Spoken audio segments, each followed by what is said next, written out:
Hai, assalamualaikum warahmatullahi wabarakatuh. Teman-teman, di sini bersama saya Mia Grita dan teman saya Rahmat Arafa dan teman saya. Jeki.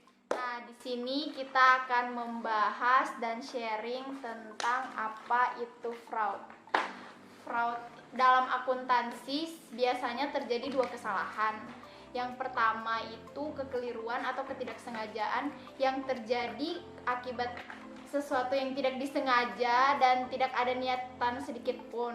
Nah, yang kedua itu kecurangan atau fraud. Nah, fraud itu biasanya terjadi atas niatan tersendiri untuk menguntungkan individu atau beberapa kelompok. Kecurangan juga biasa terjadi atas kesengajaan.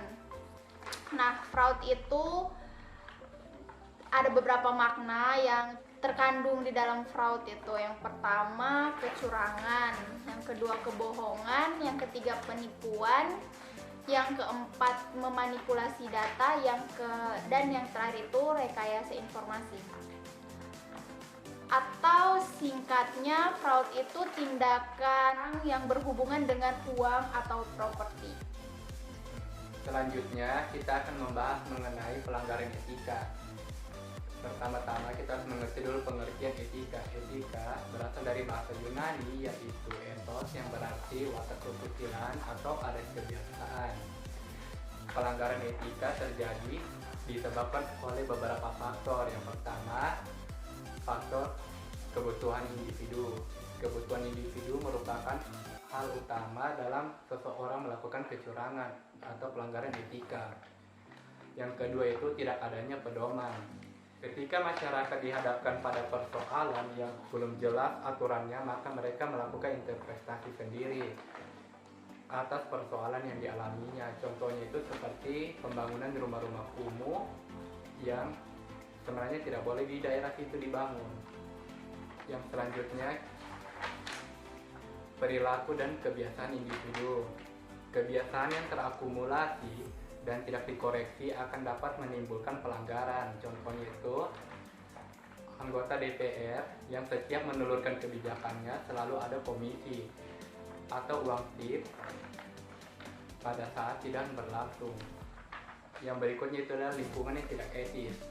Lingkungan yang memiliki daya dukung moral yang kurang baik akan mampu membuat seseorang jadi menyimpang perilakunya. Contohnya itu seorang residivis kambuhan yang selalu keluar masuk penjara. Dalam penjara yang notabene merupakan tempat yang kurang baik, maka mempengaruhi pola pikir seseorang. Sehingga setiap kali dia masuk keluar penjara, dia memiliki keahlian atau keterampilan yang baru. Yang selanjutnya kita akan membahas mengenai pemicu fraud. Pemicu fraud itu ada 3. Yang pertama adalah intensif atau dorongan untuk melakukan kecurangan itu sendiri. Yang kedua itu adalah peluang atau kesempatan dalam melakukan kecurangan. Yang ketiga itu adalah rasionalisasi atau pembenaran atas sikap kecurangan itu sendiri. Di sini saya akan melanjutkan materinya. Di sini saya akan membahas tentang penanggulangannya. Salah satu cara yang dapat dilakukan perusahaan untuk mencegah fraud yaitu dengan mengurangi peluang terjadinya fraud dengan memperhatikan hal-hal berikut ini. Yang pertama itu harus memiliki sistem pengendalian yang baik. Berkaitan dengan pengendalian internal, Committee of Sponsoring Organization atau biasa disebut COSO mengharuskan perusahaan untuk memiliki kerangka pengendalian internal sebagai berikut. Yang pertama itu lingkungan pengendalian yang baik. Yang kedua, penilaian risiko. Ketiga, aktivitas pengendalian yang baik. Keempat, arus komunikasi dan informasi yang baik. Dan yang terakhir itu pengawasan. Sekilas tentang lingkungan pengendalian. Lingkungan pengendalian merupakan lingkungan kerja yang diciptakan atau dibentuk untuk perusahaan bagi para karyawan. Yang kedua itu arus komunikasi dan informasi yang baik. Sistem akuntansi yang baik harus memastikan bahwa transaksi yang tercatat mencakup kriteria sebagai berikut. Yang pertama itu sah, yang kedua diotorisasi dengan benar, yang ketiga lengkap, yang keempat diklasifikasikan dengan benar, yang kelima dilaporkan pada periode yang benar, keenam dinilai dengan benar, dan yang terakhir dipisahkan dengan benar. Yang ketiga itu ada aktivitas atau prosedur pengendalian. Agar perilaku karyawan sesuai dengan apa yang diinginkan sebagai pebisnis dan membantu perusahaan dalam mencapai tujuannya, tentu diperlukan 5 prosedur pengendalian yang utama. Yang pertama, pemisahan tugas atau pengawasan ganda. Yang kedua, sistem otorisasi. Yang ketiga, pengecekan independen. Yang keempat, pengamanan fisik. Dan yang terakhir, dokumen dan pencatatan. Kemudian poin B, menghambat terjadinya kolusi. Poin C, mengawasi karyawan dan menyediakan saluran telekomunikasi untuk pelaporan fraud. Poin D, menciptakan gambaran hukuman yang akan diterima bila melakukan fraud. Dan yang terakhir, melaksanakan pemeriksaan secara proaktif. Nah, yang selanjutnya saya akan menjelaskan sedikit tentang korupsi. Jadi fraud itu ada hubungannya dengan korupsi karena sama-sama merugikan beberapa orang, tapi mempunyai makna yang berbeda.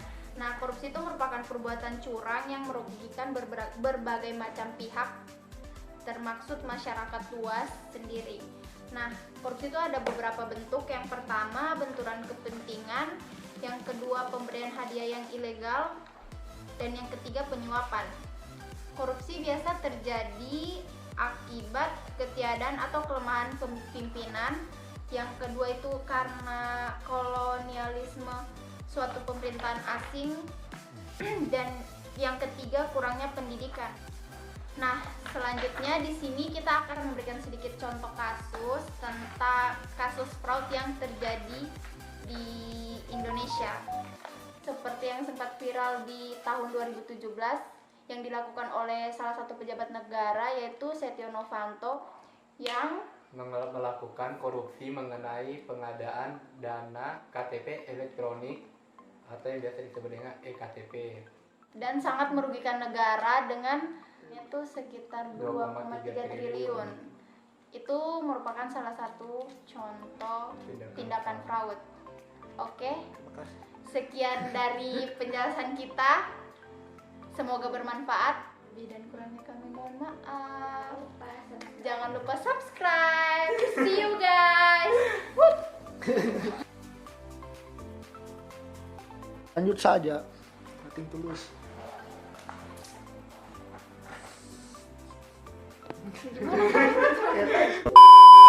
Beberapa waktu lalu itu terjadi begitu.